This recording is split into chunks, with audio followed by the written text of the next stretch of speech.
Hello and welcome to another episode of Fresh Film Fridays, The Book of Boba Fett, the podcast where two dudes watch The Book of Boba Fett the day it airs and discuss it. Today we're talking about Chapter 6, From the Desert Comes a Stranger, which was directed by Dave Filoni. I am your co-host, Alec. I'm Justin, and today we have with us guest Robert. Hello, hello. Welcome. Hey, thanks for joining us. Thank you so much for having me. Alec, what did you think of Mando Season 3? I know. Let's just call it that. Like, dude, all right. So like the whole time I'm like, whoa, they're not doing another Mandalorian episode. But then we actually finally see Boba Fett for like a second, and I was like, okay, cool. Like it's gonna go back to him, and then no, they're just like, nah, this is like Empire Strikes Back Part 2. Like this is all these other things that you want to see. Yes, exactly. Yeah. Really quick, just so everybody knows who Robert is. Robert and I used to work together in Toluca Hills. That's a place in LA, and we bonded over being Star Wars fans. And yeah, so Robert, you said you're like a big fan of the newer stuff, right? Yes. I got into Star Wars very late in life, and then just I think last year I decided to watch canonically all of the Star Wars from TV shows and movies and all that. So I got pretty familiar really fast. But I think I enjoy the TV shows the most out of all of the mediums. Just because of all the rich world building that they had. Yeah.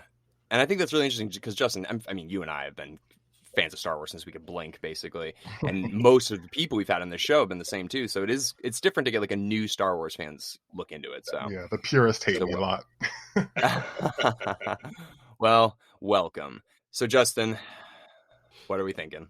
I mean, I liked it. Despite Boba not really being in it, I thought it was still great. A few things that bothered me. One is I understand Ahsoka doesn't want to help train Grogu, but like I don't get why she's like, all right, I'm going off in my own direction. Like the Jedi are basically extinct. They should at least be staying together. Or unless part of her story is like going to get more force sensitive beings for the school, which, if you didn't notice, is where Kylo trained. Oh, okay. Well, I mean, we're getting that Ahsoka show. Is it this year or next year? Who knows? Yeah. Really. But something is coming, so I mean, I'm sure they'll explain why she feels that way. It also like just clicked to me that I'm like, whoa, she's like way older than Luke.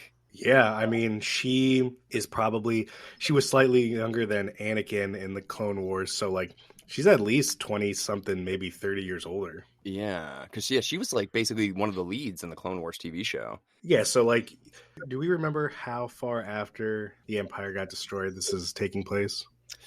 Within 5 years, I believe.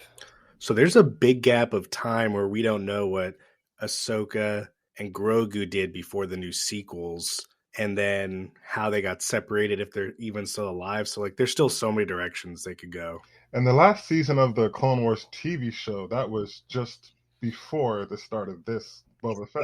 Are you talking about the Clone Wars show? Yes. That ended right when Anakin became Vader. So like right before the original trilogy. Oh, okay, I got you. Got it. And then this is 3 movies after because, the Empire is finally defeated. So she just gave up on Ezra Bridger and just...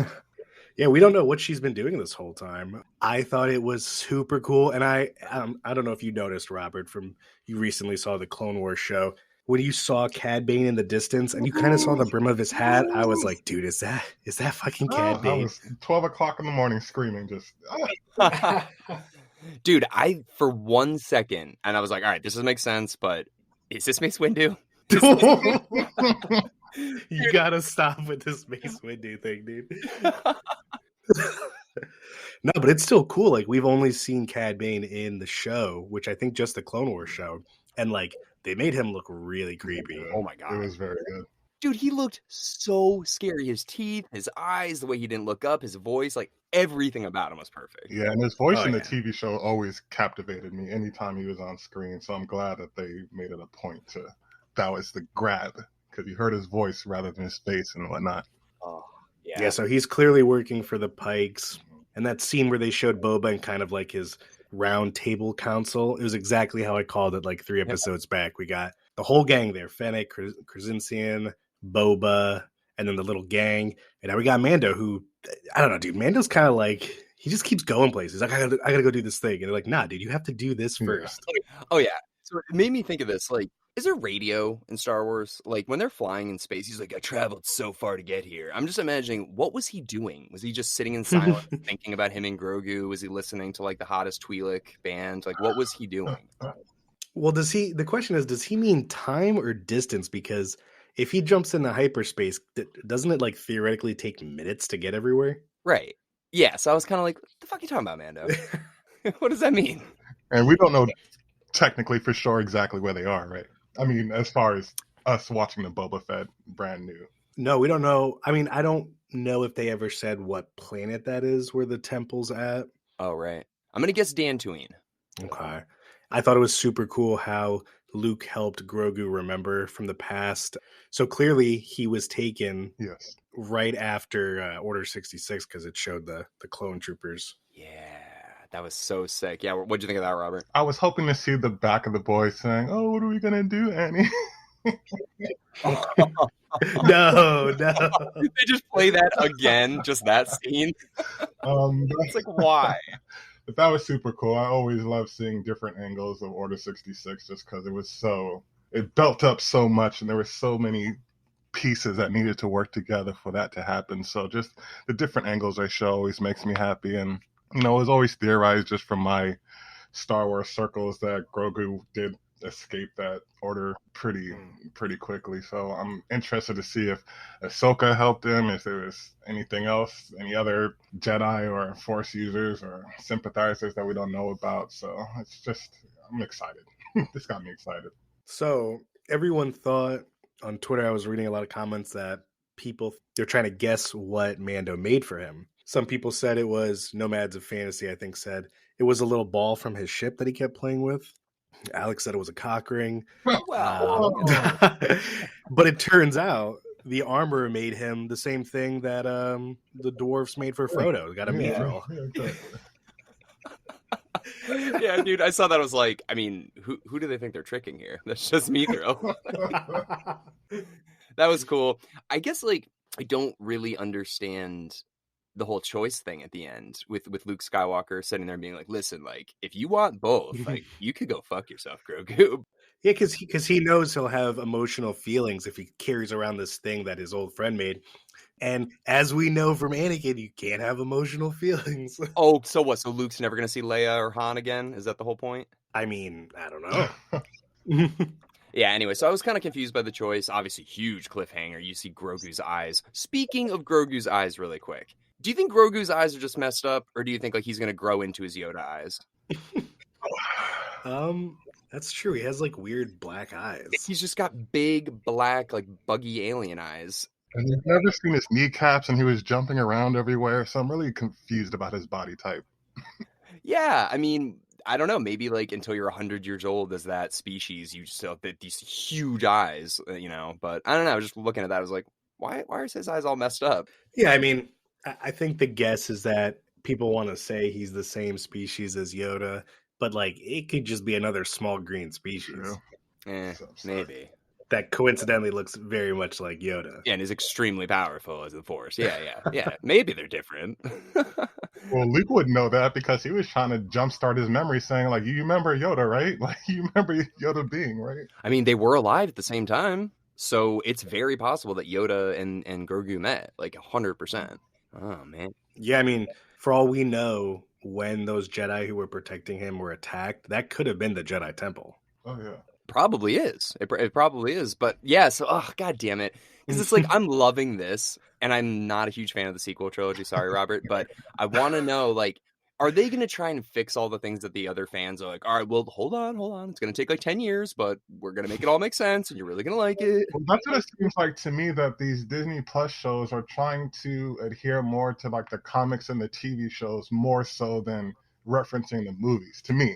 Yeah, definitely like taking characters and stuff like that. Like Bo-Katan. But just like, I don't know, because you're right, Justin, we're seeing the temple. We might see Kylo Ren introduced at some point. And here's the other thing. Guys, I was freaking out looking at Luke Skywalker. There were some points where I was like, this is real. Like, this is real. So it asks the question, when are they going to bring back Harrison Ford? When are they going to bring back Carrie Fisher? Like, they could bring anybody back now. Dude, for all we know, the next episode's finale can end with Luke talking to Grogu, and he's like, "We have a special day for an old friend of mine," and you just see the Millennium Falcon roll up, and Leia's holding a baby, and it would just be like, Yep. and it just ends. That's probably what's going to happen. Because now they've established, like, listen, we can make old people look young. We can bring people back from the dead. You don't even know. You don't even know. And you're gonna like it and watch it. Yeah, I mean, I'm gonna like it. Yeah. I don't know. Like, what do you guys think about that, though? Like, I feel like Star Wars has always pioneered that facial deepfake CGI stuff. Because I remember when Grand Moff Tarkin was in Rogue One, somebody I was seeing it with was just like, I was like, oh, that guy's dead. It's like, what are you talking about? I was like, oh, yeah, that guy died in like the 90s. And she's like, what are you talking about? He's right there. I was like, no, that's not him. She didn't know. She couldn't tell. Well, okay. Yeah, I mean, this looks significantly better than the CGI in Rogue One, which was like, I don't know, 8 years ago at this point or something. Not even. Luke looked like that really looked real. And even the actor that they're using kind of looks like him, just regardless. But yeah, I thought they did a good job on the Tarkin, but the Carrie Fisher one was a little weird. Yeah. Yeah. That one's a little wonky, but I don't know. What'd you think about the Mark Hamill one, though, Robert?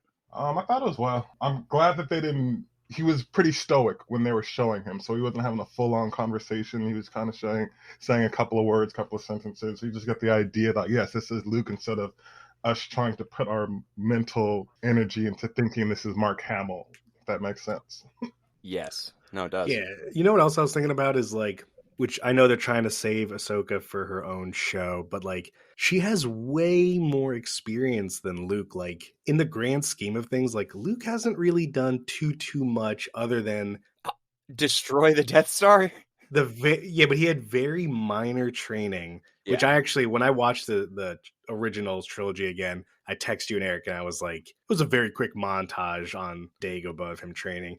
But like all he really did was he only ever saw Vader in the 3 movies. That's it. Whereas Ahsoka has been around back in the time where they had all the most powerful Jedi, Windu, Yoda, the Temple.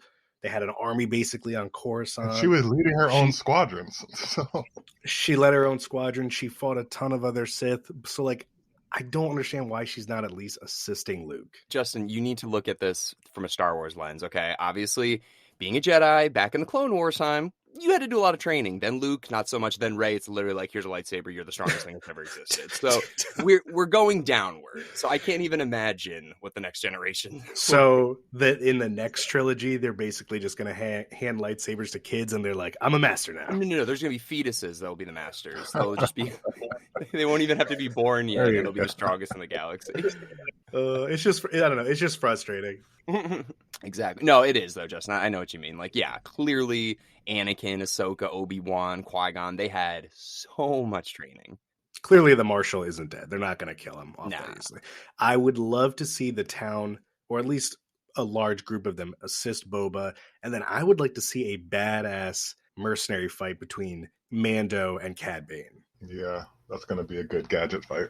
Yeah, I mean, I feel like they're going to make him out to be the big bad guy because the Pikes don't really have like a face, you know? So now we finally have like he's probably the leader. You don't think he is? Because he's always worked for people. So I've never seen him like, right, be that guy. They needed this, but they needed this because the Pikes, you're just kind of like, okay, sweet. They're like, okay, who are they? Like, but this, it's like, okay, that guy. I don't like that guy. He was only really referenced in the TV shows, and I don't even know if he was mentioned by name in the movies, but because the general population doesn't know who he is, he can technically be made into the big baddie. Yeah, I mean, he was a super notorious bounty hunter in the Clone Wars who was messing up Jedi. So I think next episode, the majority of Boba's forces are going to fight like the Pike army that is stationed there, and then I think there's going to be a badass boss fight with Cad Bane. Maybe the Rancor will come out. Oh, definitely the Rancor. Yeah, I mean, I can't remember, where's Moff Gideon in all this? He got captured right by the Republic? He's in prison. Because they had that fight in the beginning of the show, like, oh, yeah, he was saying, oh, you should have killed him, and he's going to face justice, and blah, blah, blah. Yeah, he's coming back, for sure. There's no way. He's too good of a villain. That guy was born, what is it, Giancarlo? Like, that guy's, supposed to be a villain. I just gotta kind of like the elephant in the room here. This is Boba Fett's show, you know? Yeah. He's getting shafted hard. I was reading comments on Twitter that said, is this a show about Boba Fett, or is this a show where everyone else's show can kind of do their thing? Oh, Yeah. I don't know. We can't give the show an accurate summary or review until the finale's done, because they could make up for it a lot next episode. Well, I don't really think it's necessarily to make up for anything, but it is kind of like he did spend the first 4 episodes really setting up Boba Fett and his whole thing, and now you're like, yeah, all right, fuck that. And then you're like totally into the Mandalorian now and other characters. yeah, because they spent the first, I think, half the season with flashbacks, and then we kind of got caught up. I'm like, oh, here's the Mandalorian that you were watching before. Oh, here's Ahsoka that you're going to be watching after that. So it's just weird. Yeah, it's almost like they're like making it in real time, or they're on Twitter being like, I miss the Mandalorian. They're like, fuck, all right, let's just do this. Let's go back in time and reshoot this. But yeah, it is kind of crazy though. I don't know. How do you guys feel about the Dark Saber storyline? I like it. Kind of, yeah. I don't know where they're gonna go with it. I think it's pretty much. I mean, there could be like a Mandalore revolution where people are like, I'm not going to follow her, and other people are like, it is the way to follow her. So yeah, that could definitely be a huge thing. Yeah, because it seems the way they're setting it up, but it doesn't seem like there's a whole lot of Mandalorians left. But to me, to introduce the Dark Saber, like to me, that's introducing like a Civil War story arc. But I don't know. Mm-hmm. Definitely. I'm assuming the armorer, probably in Mando season 3, I'm assuming the armorer is going to fight Mando because she clearly wants to be the leader. Or she just doesn't want him to be. Yeah. Speaking of like Mandalorians, when, you know, the Mandalorian saying there's like, he's a foundling. He's a Mandalorian foundling. He deserves this. And Ahsoka's sitting there like, yeah, dude, like he's not, but like, sure. Yeah, that was a weird, like, oh, this is my best friend now sort of thing. Yeah, that's what it felt like. The other thing is like Grogu, I'm looking at his outfit. And I was like, couldn't give him like a jumpsuit or something. Like, I mean, just something more comfortable than like his rags that he's been wearing for. He's been wearing that potato sack for like a season and a half. Yeah. Seriously. And Luke's like, all right, jump on this rock. And he's like tripping on it. He's like, hey, use the Force. He's like, hey, give me some fucking yoga pants or something. Oh shit. I'm so happy. No, I kind of want to see this. You know how like Yoda used to hit Luke? He'd be like, no, like, you know, like with his little stick and stuff. The payback. Yeah, I want to see Luke hit Grogu with his lightsaber right as the Mandalorian comes in. He's like, what the fuck's he doing? It's like, Jedi training, don't worry about it. It was good though. I really liked it, and I'm very excited for next episode. Yeah. No, next episode it's going to be hopefully a ton of action. Is Fennec an established character? Because I'm not familiar with her outside of this show. No, she was in The Mandalorian for a little while and then this. As far as I know, Justin, I mean, you don't. I've never heard of her. Yeah. Other than this. I know. Her too. I'm like, it's like her and Boba on the poster, and I'm like, I don't know anything about Fennec. She's the main character, basically. I don't know anything about her. Yeah. All right, I gotta head out, but unless you guys want to keep going with just you two. Yeah, go ahead, Justin. We'll wrap up here. Good to meet you. But yeah, I want to know, like, you're a new Star Wars fan, so I feel like it's kind of hard to just get into Star Wars in your 20s then. So like what made you want to sit down and be like, I'm going to watch all of these? In my 30s. In your 30s, you got into it. So, okay. So tell me that. So back when I was like in probably my teenage years, my dad bought me the VHS box set of the original trilogy. And it just sat in my cabinet for years and years and years and years. Because again, I wasn't a Star Wars fan. I don't remember when I started getting in. Oh, I remember because I got a roommate that was into Star Wars, and then he got me into it. So, and he ended up explaining the original trilogy, what kind of got me into that. And then I watched the prequels, which I didn't originally hate as much as the people who originally watched them. But I was watching it in tandem with the Clone Wars, and that watching the Clone Wars wraps up the prequel movies so much.